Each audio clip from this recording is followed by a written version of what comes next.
Welcome to the Daily Acorn. I'm sitting on Acorn Bay, Worcester County, Maryland, not far off of Ocean City. And the Canadian smoke that's been sitting over the eastern shore and pretty much all over the country is finally lifting here, and there's a breeze helping it along. I was on the beach this morning. There were folks that were starting to get out there, and honestly, a kind of sexy breeze, the kind that moves the whole marsh like it's breathing.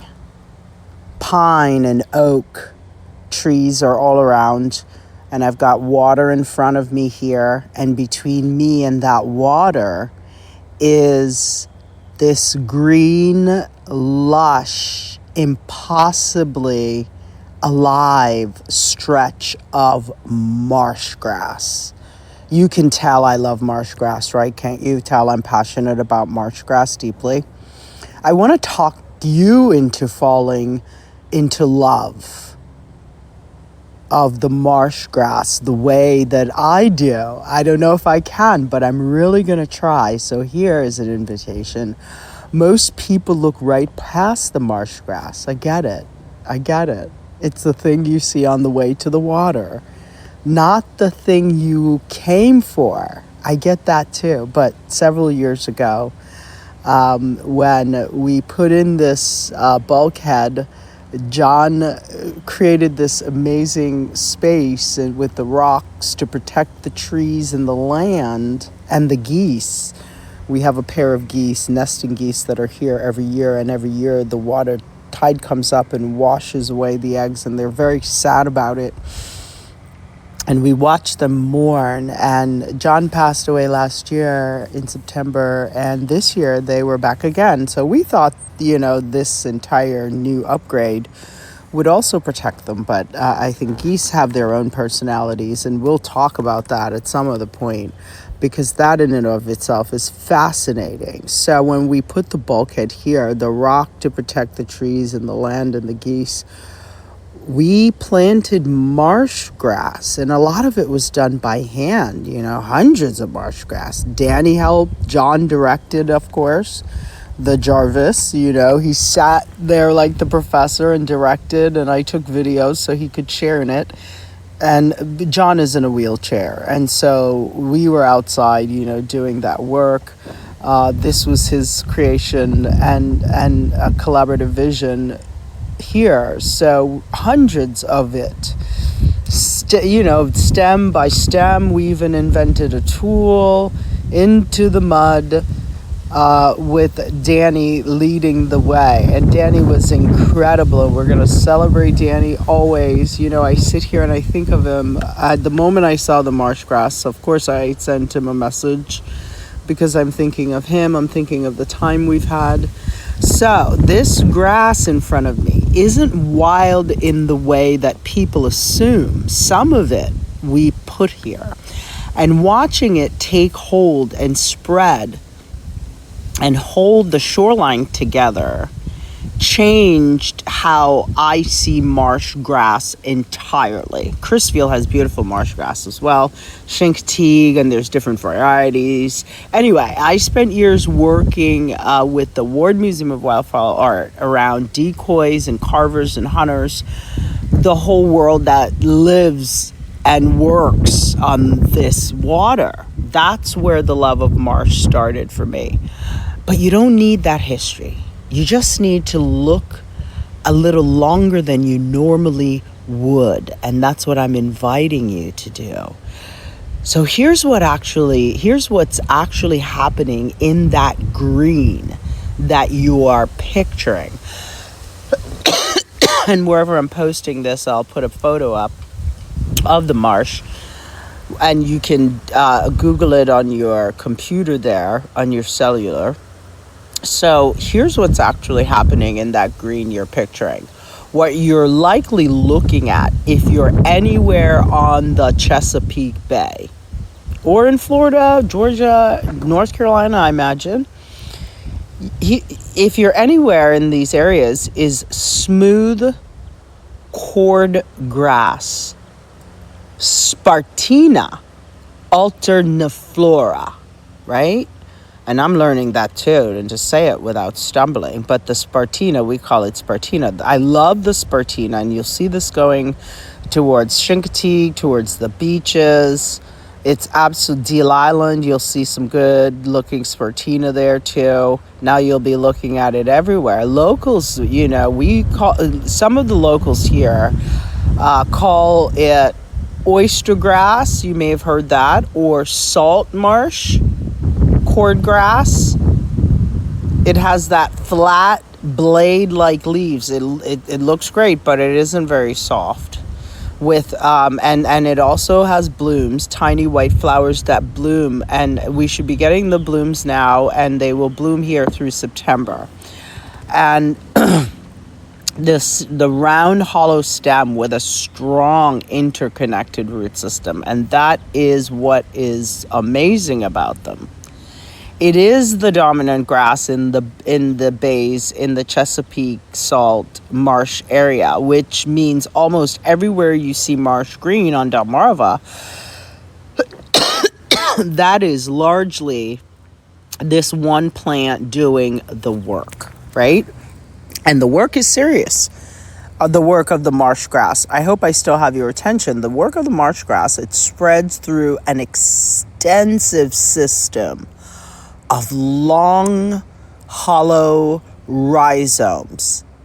And it sends up these new stems as it's going along, right? As it goes, which is exactly why hand-planted stems from years ago can turn into this unbroken shoreline that I'm looking at now. So that's kind of what we're trying to do.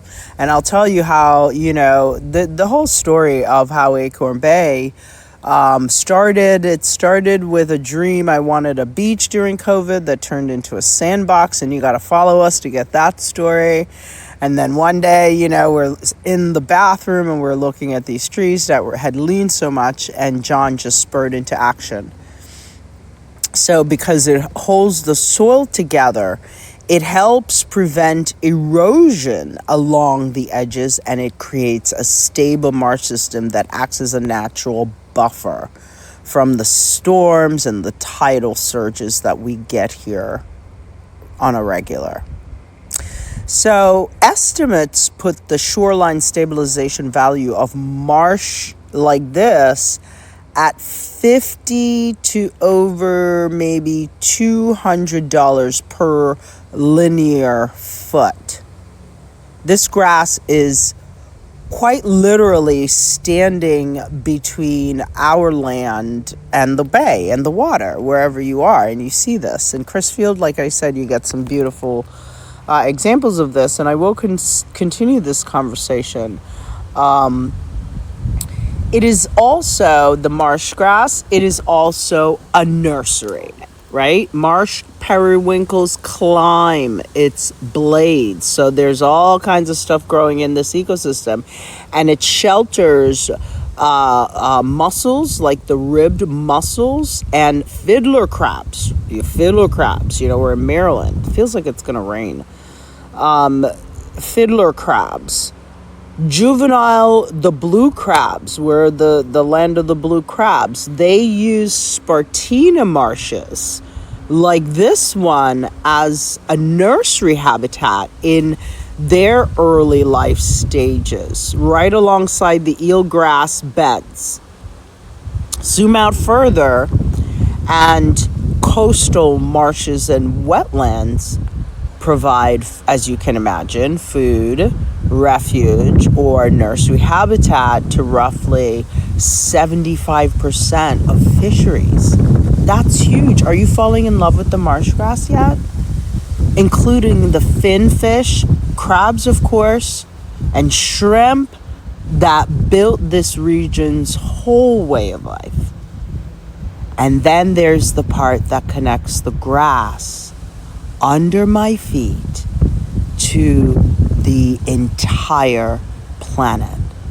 Are you falling in love with it? Are you at least a little bit curious? If you are, drop a comment, send us an email. We'll continue the story. Hit subscribe. So, research shows that salt marshes remove carbon from the atmosphere at a rate that is 10 times greater than tropical forests. Imagine that. It's doing some amazing silent work that we don't even think about. Some sources put it even higher for coastal plants generally. This unremarkable looking grass. It's unremarkable. And here I am sitting, and it is swaying in the Canadian smoke breeze on a Saturday, is doing climate work. Most people assume only happens in a rainforest. How about that? The marsh. Marsh grass, Acorn Bay. And here's a poem for you. Green as a held breath, gold where the lights land low. You weren't always here, some of you I know. When in hand by hand by hand, stem after stem into the mud and the weight, and the water didn't ask you to hurry, so you didn't. You just grew straight. Now you hold the shoreline the way a good friend holds a secret.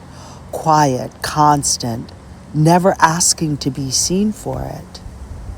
Crab and mussel and minnow all tucked into your knees. Breathing in what the sky sends down and giving back the breeze. You are not decoration.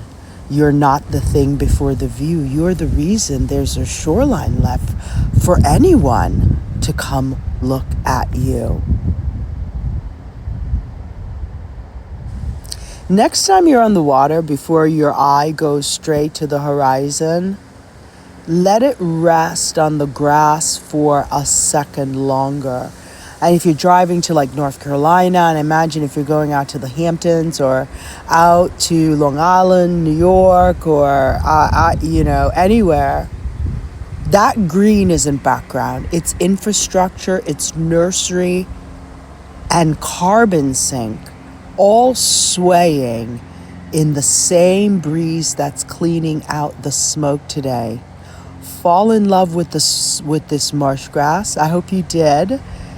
It's already working on loving you back. Think about that for a minute. Thank you, marsh grass. Stay present, guys. I hope you enjoyed this. If you did, give a like, give a subscribe, share it, and tell us what you love about the marsh grass. Thank you for joining us here on the Daily Acorn here on Acorn Bay. Marsh grass, Acorn Bay.